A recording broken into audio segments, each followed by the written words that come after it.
Hello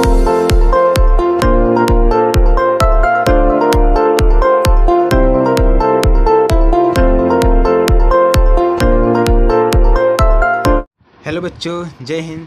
तो आज हम पढ़ने वाले हैं कक्षा 10 प्रश्नावली 5.1 का पहला सवाल। तो इसके पहले हम इसका इंट्रोडक्शन वीडियो देख लिए थे कि पाठ 5 ये हमारे जो समांतर श्रेणी है वो कहता क्या है, यानी एपी। ठीक है, तो अब देखिए क्वेश्चन देख लेते हैं डायरेक्ट। लिखा है कि निम्नलिखित स्थितियों में से किन स्थितियों में संबंध संख्याओं की सूची है, ठीक है, और क्यों। तो इसका पहला स्थिति दी हुई है, यानी पहला प्रश्न दिया हुआ है कि प्रत्येक किलोमीटर के बाद का टैक्सी का किराया, जबकि प्रथम किलोमीटर के लिए किराया है 15 रुपया और प्रत्येक अतिरिक्त किलोमीटर के लिए किराया 8 रुपया है।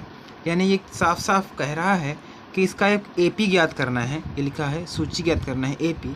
बोल रहा है कि 15 पहले किलोमीटर का जो किराया होगा वह 15 रुपया है और उसके बाद यदि आप जाओगे तो 8 रुपया लगेगा। ठीक है, तो इसी को हम देखते हैं। हाँ, लिखेंगे पहले किलोमीटर के लिए टैक्सी का किराया कितना है, 15 रुपये। ठीक है, उसके बाद अतिरिक्त किलोमीटर और यदि हमें जाना है तो अतिरिक्त किलोमीटर के लिए किराया है 8 रुपया।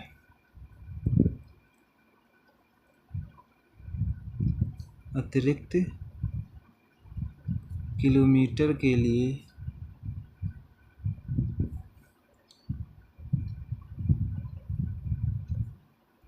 टैक्सी का किराया वो है 8 रुपये। ठीक है, अब देखिए यदि हमको पहले किलोमीटर जाना है, मान लीजिए यहाँ से लेकर के यहाँ तक 1 किलोमीटर है और हमको यहाँ से यहाँ तक ही जाना है तो 15 रुपये लगेगा पहले किलोमीटर के लिए। यदि आपका मन बदल गया, अब बोला हमको और आगे जाना है टैक्सी से ही, तो हमें 1 किलोमीटर और जाना है तो कितना लग जाएगा, 15 और 8 तो ये 23। फिर उसके बाद फिर अगर और आगे जाना है तो फिर 8 रुपये लगेगा। यानी अब पहले किलोमीटर के लिए 15 रुपये लगेगा, लेकिन और आगे जितने ही किलोमीटर आप आगे बढ़ते जाएंगे वह 8 रुपये और ऐड होता जाएगा। तो यही हमारी एक एपी बन जाएगी। देखिए पहले, तो पहले किलोमीटर के लिए जब आप जाएंगे तो आपको लगेगा प्रथम पद A1, यानी आपको मिल जाएगा 15। ठीक है, फिर दूसरे किलोमीटर यानी दूसरे पद में या दूसरे किलोमीटर में जाएंगे, दूसरा है, इसको A1 समझ लीजिए, इसको A2, इसको A3 और आगे ऐसे बढ़ते जाएंगे AN तक। ठीक है, तो ये हमारी संख्या भी आगे बढ़ती जाएगी, किराया टैक्सी का बढ़ता जाएगा। ठीक है, अब A2 देखिए, यहाँ से लेकर के यहाँ तक आपको जाना है तो 15 रुपये लगेगा यहाँ तक के लिए और इसके अतिरिक्त के लिए 8 रुपये, तो 15 और 8 23। फिर ऐसे ही A3, फिर यहाँ तक 23, फिर और आगे गए तो 23 और 8 31। ठीक है, तो यही कंटिन्यू आगे बढ़ते जाएंगे और यही हमारी एपी बन जाएगी। तो एपी यही हो गई एपी, यानी 15, 23 और 31, ये आगे बढ़ती जाएगी। अब देखिए ये कहलाता है प्रथम पद। ठीक है, जिसको हम ए से दर्शाते हैं, यानी A1। ठीक है, ए, ठीक है, जो कि है 15।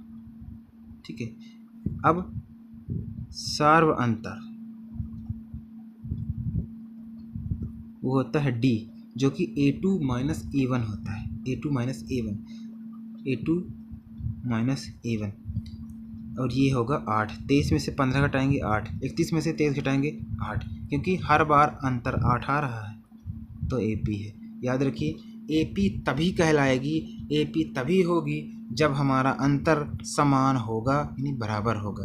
क्या लिखेंगे, यह एक AP है, लिखेंगे अतः यह एक एपी है। यही आ गया हमारा आंसर। ठीक है,